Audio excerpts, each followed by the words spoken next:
Hi hello good morning सगळ्यांना. कसे आज सगळे छान ना छानच असले पाहिजे. डेली व्हिडिओ येत नाही त्यात माझी पण खरंच चुकी नाही. खरं सगळ्यांना माफी मागते मी. कारण रोज म्हणते व्हिडिओ व्हिडिओ बनवायचे पण काय कारणास्तव नाही जमत आहे. लय ट्राय करते मी पण जाऊ द्या, व्हिडिओ तर येतच राहणार आहे. हा तुमच्या संग मी तुमच्या कॉन्टॅक्टमध्ये पण राहणारच आहे. तर कसे आज सगळे छान ना छानच असले पाहिजे. कारण आयुष्य पुन्हा पुन्हा नाही आहे. एकदाच आयुष्य, मन मारून नाही, छान जगा. कारण आता दिवस एवढे घाण आलेले की कुणाची कोणी गॅरंटी देऊ शकत नाही आहे अशा पद्धतीने. तर आपल्या व्हिडिओला मी सुरुवात करते. जो मी 5 ते 6 दिवसापूर्वी व्हिडिओ पोस्ट केला होता त्या व्हिडिओमध्ये मी सगळ्यांना म्हणले होते की तुमचं मत मला सांगा, की माझं कुठं चुकलं असेल तर तुम्ही मला सांगा, नाही तर मी तुम्ही जे प्रश्न विचारसान त्या प्रश्नांना पण मी उत्तरं देईल. तर मी ह्या पद्धतीने सगळ्यांना बोलले होते. तर आजच्या व्हिडिओमध्ये ज्यांनी मला त्याविषयी प्रश्न केले होते तर मी त्यांचं सांगते तुम्हाला की मला कुणाच्या छान कमेंट वाटल्या आणि सगळ्यांचा आन्सर पण देते मी. एक कल्पनाताईंनी म्हणून मला एक कमेंट केली होती सगळ्यात पहिली. त्या कमेंट होती, अगं ताई व्हिडिओमध्ये मराठीत बोललं, इंग्लिशमध्ये व्हिडिओ झाला आहे काही कळालं नाही. पण नाही, मी बनवताना मराठीमध्येच बनवते आहे. ते कसं ट्रान्सफर होतं मला नाही माहिती. कारण लई जणांच्या कमेंट आहे, मग माझ्या सेटिंगमध्ये काय बिघड होते का काय होते मलाच कळत नाही आहे. तर ताई मी व्हिडिओ नक्की शेअर केल्यानंतर परत बघत जाईन की आपलं मराठीमध्ये झालं आहे का इंग्लिशमध्ये झालं आहे. तू तृप्ती देसाईसारखे दिसते सेम. हो का? विप्रोगेमर म्हणून एक आय डी आहे. ते म्हणतात की तू तृप्ती देसाईसारखी दिसते. मग चांगली गोष्ट आहे ना, मी तृप्तीताई देसाईसारखी दिसते आणि तिच्यासारखंच मी आणण्याला पण लढा देणारच आहे थोड्याच दिवसामध्ये. कारण माझं नेट झालं ना, पहिल्यांदा माझं बघते मी. कारण मी कुठंतरी माझ्या प्रत्येक प्रश्नांना उत्तरं देत गेले. मला न्याय मिळवून दिला तर मी लोकांना नक्कीच न्याय मिळवून देईन आणि तृप्तीताई देसाईसारखंच मी पण काम करेन. आणि तुम्हाला वाटत असेल तर तृप्तीताई मी पण कॉन्टॅक्टमध्ये आहे, त्यामुळे काही विषय नाही. त्रेषा ताई काय म्हणते, अहो पण हिला त्या कारणांनी सोडली, एवढी तर प्रेमाची भाषा बोलतोय तर सोडली कशी? हा सगळ्यात महत्त्वाचा प्रश्न आहे. ही जी उज्जैनची मुस्कान होती तिला सोडण्याचं एकच कारण आहे त्याचं, की 2 वर्ष ती सोबत राहिली सोमनाथ दरगुडे संग. कारण मुलगी जेव्हा मला 2019मध्ये मुलगी झाली त्यावेळेस ती त्याच्यासोबत होती आणि सोबत असताना तिने भरपूर काय घेतलं. 1 BHK घेतला त्याच्याकडून, गाडी घेतली त्याच्याकडून, ॲक्टिवा घेतली. परत 2 वर्ष त्याच्यासोबत राहिली पण. आणि नंतर आमची जेव्हा मीटिंग वगैरे झाली तेव्हा मला परत तो घेऊन गेला होता. तेव्हा पण त्यांनी तिला फोन केला की मजबूर आहे, मी तिला मजबुरीने आणले, मी आत्ताच्या आत्ता येऊ का तुझ्या का, असं भरपूर काही त्यांचं बोलणं झालं असेल. त्यावेळेस तिने मला फोन केला. मला म्हणली मोनिका मी तुझे एक बोलणं चाहते हो. मी म्हणलं तेव्हा म्हणले की तो मला अजूनही फोन करते, त्याला समजून सांग. तेव्हा मग हा घरी जेव्हा 8 दिवसातून 1 दिवस क्वार्टरमध्ये यायचा तेव्हा मी त्याला म्हणलं काय आहे तुला लाज बीज काय आहे का नाही, एवढं झालं आहे मला परत तू घेऊन आला आहे आणि परत तू तिला फोन करतो आहे. तर मला मी तिला फोन नाही करत, ही कुत्री वगैरे भरपूर तिला पण बिचारीला शिव्या दिल्या आणि तिचा फोन मी चालू ठेवला होता. तेव्हा ती म्हणली सच बोल, खरं बोल. म्हणली तुम्हाला फोन करत नाही 2 दिवस झाले, मला म्हणतो तुला मी आत्ताच्या आता न्यायला तू असं तसं. तर त्याने तिला पुन्हा गाणं शिव्या दिल्या आणि मग तिला तिथून पुढं कळालं की माझी रिअल मी काय आहे काय नाही. कारण यांनी ऑलरेडी तिच्या मनामध्ये खूप भरून दिलं तर की माझी बायको खूप नालायक आहे, माझी बायको खूप त्रास देते, माझ्या बायकोने आईवडिलांना मारले वगैरे भरपूर असं काय बोलला होता. तेव्हा तिला वाटलं की खरंच याची बायको नालायक आहे का पागल आहे. पण जेव्हा तिला कळालं मी खरंच चांगली आहे, हा माणूस फ्रॉड आहे, तेव्हा तिने त्याच्यावर NC करून त्याला सोडले. तिने उज्जैनमध्ये त्याच्यावर केस केली आणि मग त्याला सोडलं. विश्वास भाऊ तुम्ही कमेंट केली आहे, मोनिका तू इंग्लिशमध्ये बोल, मराठीत बोलू नको. पण दादा मी मराठीतच बोलते, ते कसं होते मला नाही माहिती. तर दुसऱ्या दादांनी कमेंट काय केलेली, व्हिडिओ मराठीमध्ये आहे, आपण सेटिंगमध्ये जाऊन मराठीमध्ये करायचा. ओके दादा, नक्की डन. ब्लॉगला पण मग हेच सांगायचे की तिला ह्या कारणामुळे सोडली ती, बाकी काहीच नव्हतं कारण देव कुठंतरी आहे, फक्त देवावर विश्वास ठेवते मी तो माणसांवर विश्वास तर शक्यतो ठेवत नाही आहे. खूप जो त्रास सहन केला त्या त्रासाला बळी पडलेली मी. आणि नंतर मुलांना कशाला असे बोलायला सांगते, बरे दिसत नाही. संगीताताई तुम्ही म्हणा त्या मुलांना असं बोलायला सांगते, बरं वाटत नाही आहे, तुमच्यामध्ये त्यांना नको आणू. मी माझ्या मुलांना कुठेही आणत नाही आहे. पण त्या दिवशी मुलाचा वाढदिवस होता म्हणून माझा मुलगा म्हणला मम्मी मला 2 शब्द बोलायचे आहेत आणि त्याने त्याच्या बापाला 15 वेळा फोन केला. त्याने एकदाही कॉल रिसीव केला नाही. आणि विषय असा होता त्या मोबाईलचा की आम्ही माझ्या नवऱ्याला फोन करायला गेले की त्या बाईला फोन लागवते. म्हणजे दोघांनी मोबाईल काय ट्रान्सफर केलं मला नाही माहिती. मग ती तिकडून मुलाला म्हणली की तुझा काय संबंध फोन करायचा. तेव्हा त्यांनी माझ्या मुलांनी तर मी काही सांगितलं नाही, त्यांनी त्याच्या मनाने बोललेलं आहे. तेव्हा मला व्हिडिओ पोस्ट करायला लागला. एकदा ढवळे दादांनी कमेंट काय केलेली, तुम्ही पोडगी घ्या, बाळ खूप केळवणी विनंती करत आहे, हा कसला बाप आहे. हो दादा, मला पण तेच कळत नाही आहे. ठीक आहे, माझं जाऊ द्या, पण कम से कम आपल्या मुलाचा आवाज तरी ऐकण्यासाठी बाप तर पडत असतो. आणि मुलं होणं सोपं नाही आहे. मुलं झालेल्यांना कळतं काय त्रास असून काय नाही. तर तुम्ही ही छान कमेंट केली की पोटगीच राहिला विषय, मी माझ्यासाठी लढत नाही आहे, मी माझ्या मुलांसाठी लढते आहे. नाही तर मला लढायचा काही संबंध नाही आहे. पण माझ्या मुलांना मला न्याय मिळवून द्यायचा आहे.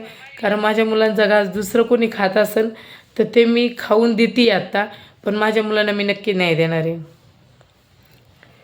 किती सुंदर मुलं आहेत, कशी लोक असतात. हो, मग तेच असतं, ज्याची मुलं सुंदर असते त्याला माज येतो.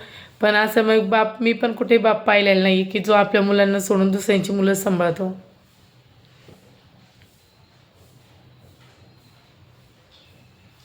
खूप छान छान कमेंट आहे, वाचण्यासारखे कमेंट आहे. हां, प्रतीक्षाताईंनी कोण आहे मी नाही ओळखत आहे तुम्हाला, पण तुम्ही छान कमेंट केली. सागर मामा आहे ना हिंगे, हो त्याचा मामा खरंच जीव लावतो, त्यामुळे मला काहीच प्रश्न पडत नाही आहे. आणि तुम्ही खरंच सगळे छान सपोर्ट करता ते आम्हाला. आमच्या व्हिडिओला असंच सपोर्ट करत जा, कारण तुमचा एक लाईक आणि एक सबस्क्राईब खूप माझ्या मुलासाठी महत्त्वाचं आहे. आणि जे यूट्यूब खोलले ते मी माझ्या मुलासाठी खोललेलं आहे. त्याचा आवाज जनतेपर्यंत पोहोचावा. आणि माझी जी इच्छा आहे की आत्तापर्यंत कोणत्याच लेडीजनी हे नाही करावा, प्रत्येक गोष्टीवर अन्यायाविरुद्ध लढा द्यावा, म्हणून मी हे करते. आणि सॉरी लाईट गेलेली आहे, तरी आता अंधारातच आपण व्हिडिओ बनवूया. लाईटच गेली मध्ये बोलता बोलता. ताई रडू नको, तुझ्या लेकरांना चांगलंच होईल. हो, नाही रडते मी आता. खूप झिरोतून मी एवढं माझं नाव कमवलं आहे आणि मला नाव कमवायचं आहे. कारण मला माझ्या मुलांसाठी जगायचं आहे. माझ्या मुलांना कोणी बोटं नाही केली पाहिजे की हे बा हा याचा मुलगा, ही याची मुलगी आहे. तेव्हा मला माझ्या मुलीसाठी लढायचं आहे, बाकी काहीच नाही आहे. आणि रडणं वगैरे मी आता सगळं लांब ठेवलेलं आहे. आता रडायचं नाही, फक्त माझ्या मुलांना न्याय द्यायचा आहे. ओमकार दादानी पण कमेंट केली, ताई रडू नको, मला तुला भेटायचे. दादा नक्की भेटू, जेव्हा योग येईल तेव्हा आपण नक्की भेटणार आहे सगळी. तर खूप छान कमेंट आहे, वाचण्यासारखे कमेंट आहेत. एवढ्या कमेंटला आन्सर नाही देऊ शकत, पण तरी पण बोलते मी. ताई फक्त तुम्ही मुलांकडे लक्ष द्या, ते कुठे आहेत आता.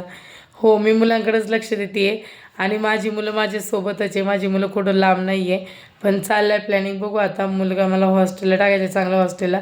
कारण तो डिप्रेशनमध्ये जाऊन मला काहीच अर्थ नाही, माझ्या जगण्यालाच काही अर्थ नाही आहे. हां, ते यूट्यूबवर सचिनचा भाऊचा काही प्रॉब्लेम मला नाही माहिती. रोज रोज हेच काय भाऊ, रोज रोज हेच नाही, न्यायाविरुद्ध लढा घ्यायचा आहे. कारण न्याय पाहिजे म्हणून आपण यूट्यूबला खोललं आहे. आणि अशा भरपूर लेडीजला त्रास आहे की तिथं त्या लेडीजवर खूप अन्याय होतो आहे, पण तिथं कुणीच काही बोलू शकत नाही आहे. आणि आता एवढं फौजींच्या बायका मला कमेंट करतात, मेसेज करतात, ते अक्षरशः रडतात ते माझ्यापाशी. तर फौजी हा नावाला कलंक आहे. तर 100तून 40% फौजी चांगले असतील, 60% फौजी मी म्हणत नाही की चांगले असतील. नाही हो, सेटिंगमध्ये जा. नाही, मी इंग्लिशमध्ये नाही बोलत आहे, मी मराठीतच बोलते. पण तुम्हाला कसं काय ऐकायला तर मलाच कळत नाही. आता मलाच डाऊट यायला लागले माझ्यावरच. चला आपण शेवटचा आता कमेंट वाचूया. फौजी बदनाम होत आहे, ताई नालायक, सोन्यासारखी बायको लेकरू असतानाच लग्नाच्या बाईसोबत नखरे करतोय, ते ऐकवा पण वाईट वाटत नाही. माझी आयडी माझ्या नवऱ्याची आहे, मी पण एका फौजीची बायको आहे. खूप छान असतात फौजी, पण हा एक नासका केडा काय. आणि फौजमध्ये देशाची गद्दारी करू नये म्हणजे झालं. हो, नक्कीच तुम्ही एक फौजी वाईफ आहे. छान कमेंट केली की सगळे फौजी नासके नाही आहे. एखादा कांदा नासका असेल तर सगळ्या फौजींना ट्रोल केला जातो, हे पण खरं आहे. पण ताई मला पण वाटतं की फौजींनी पण आपली ऑन ड्युटी करतात ना, तशी ड्युटी करा. कोणत्याही लेडीजला फसवू नका. म्हणजे तुम्ही आज देशसेवा करता, पैसा कमवता, म्हणजे तुम्हाला अधिकार दिलेला नाही कोणत्या लेडीजला फसवायला. तुम्ही खरंच खूप छान कमेंट केली आणि मला खरंच छान वाटलं ऐकून. त्याच्या रेकॉर्डिंग कोण आणून देतं तुम्हाला, तुम्ही बऱ्याच दिवसापासून वेगळे आहात. मला कोणी रेकॉर्डिंग द्यायची गरज नाही. मी कुणाच्या भांडं साठणारी मुलगी नाही दादा. कारण तुम्ही लोक काय करता, लोकांना हाताशी घेऊन चाटता. तसं मी नाही. मी ऑन दी स्पॉट लढणारी मुलगी आहे.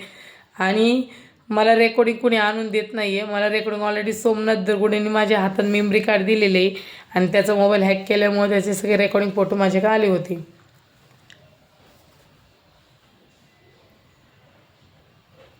सत्य लाईट आली. मोनिका ही कशी आहेस? तू तुझी फॅमिली मस्त राहा. स्वार्थ स्वार्थ नाही, टेन्शन फ्री राहा. येस, आता टेन्शन फ्रीच राहायचे आणि लाईफमध्ये खरंच खूप पुढं जायचे. माझ्या मुलांसाठी मला पुढं जायचे. Good morning. पहिलं दुसरीकडे तुमचं लग्न झालं असेल तर आज तुम्ही गोविंदाने संसार केला असता. ताई राग आला असेल तर हो, माझं दुसरीकडे लग्न झालं असतं तर नक्कीच चांगलं झालं असतं असं मी म्हणत नाही आहे. पण विषय असा आहे, जे नशिबात आहे नशिबाचे भोग ते भोगावेच लागतात प्रत्येकाला. मागच्या जन्मी मी काहीतरी पाप केलं असं म्हणून या जन्मी मी फेडते असं मला असं वाटतं. पण आपण म्हणतो की दुसरीकडे लग्न झालं असं नाही. जे नशिबात आहे तेच होतं.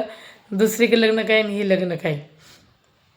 तर माझं काय, सगळ्यात आधी सगळ्यांना वाटतं की माझं लव्ह मॅरेज आहे. काय, माझं काय लव्ह मॅरेज नाही आहे. मी नॉर्मल आहे आणि माझं ॲरेंज झालेलं आहे. माझ्या मामीच्या भावाच्या मुलाला मला दिलेली आहे. तर मग घरातच बघून दिलं होतं. पण ह्याला आज केलं मी काही पाहिलं नव्हतं. मी याला लग्नाच्या 2 दिवस अगोदर पाहिलं आणि लग्नाला उभी राहिले. तर तुम्हाला माझी लग्नाची स्टोरी ऐकायला आवडणार असेल तर मला नक्की कमेंट करा. आणि आता येते 28 एप्रिल 2026ला माझ्या लग्नाला पूर्ण 14 वर्ष कंप्लीट होतील. तर तुम्हाला खरं माझी स्टोरी ऐकायची असेल लग्नाची तर मला फास्टमध्ये DM करा. तर उद्यापासून मी माझी लग्नाची स्टोरी सांगेल.